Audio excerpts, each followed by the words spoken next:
అంతకంటే దారుణంగా ఆడేవాడు చంద్రబాబు ఈ కేసులు ఇది లేకపోతే. జగన్ పెట్టిన కేసులు అట్లాగా, అందుకనే కదా ఇప్పుడు కేసులు ఎందుకు అర్జెంట్ గా విత్డ్రా చేసుకుంటున్నారు. ఇవాళకి కూడా ఆ కేసు అట్లాగే ఉంటది. వీళ్ళు ఎత్తేసిన సెంట్రల్ తలుచుకుంటే గనక కేసు వేయచ్చు అక్కడ. సెంట్రల్ లెవెల్లో కేసు ఎట్ట కొట్టేస్తారు సుప్రీంకోర్టులో ఉండగా.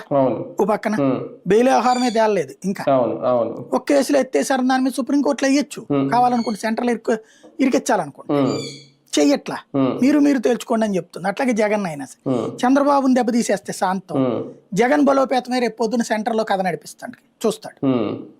కాబట్టి ఇక్కడ ఇద్దరు కొట్టుకుంటున్నంతసేపు ఇద్దరు కూడా తమ మాట వింటారు. ఇప్పుడు మీకు అంతర్జాతీయ లెక్కల్లో ఇరాను ఇజ్రాయెల్ ఇద్దరు కొట్టుకుంటా ఉంటారు, ఇద్దరు కూడా అమెరికాతో టచ్ లో ఉంటారు. వీళ్ళిద్దరు బాధితులైనటువంటి అరబ్ దేశాలు కూడా అమెరికాతో టచ్ లో. అంటే ఇద్దరు కొట్టుకుంటున్నప్పుడు ఇద్దరికి వీళ్ళకి సపోర్ట్ వాళ్ళకి సపోర్ట్ ఉన్నట్టుగా నటిస్తా కథ నడిపించుకోవాలి, మన పని నడిపించుకోవాలి. చాణక్య యుద్ధ నీతి అనమాట.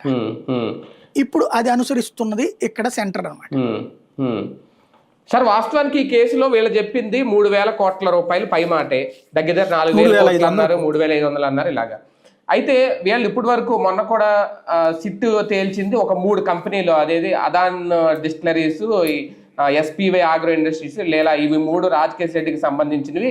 దీని ద్వారా అనిల్ చోక్రాకి 78